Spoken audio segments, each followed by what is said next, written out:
Hello, welcome back to the channel.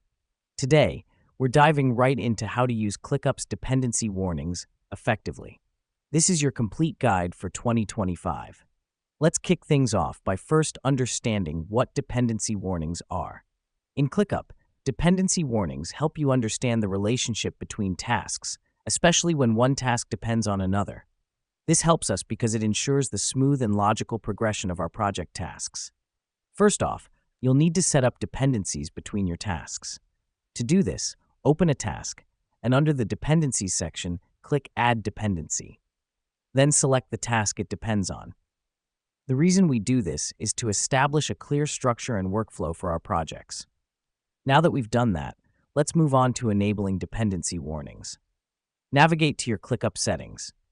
Under the Notifications tab, look for Dependency Warnings and make sure it's toggled on. This is a critical step as it activates the system that alerts you when there might be conflicts or delays in your workflow.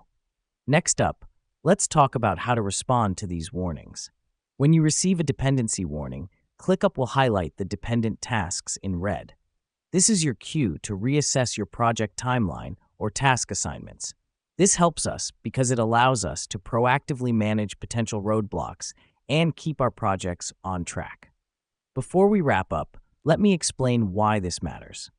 By correctly setting up dependencies and responding to their warnings, you are essentially streamlining your project management process. This reduces the risk of overlooked tasks and ensures your projects are completed efficiently and effectively.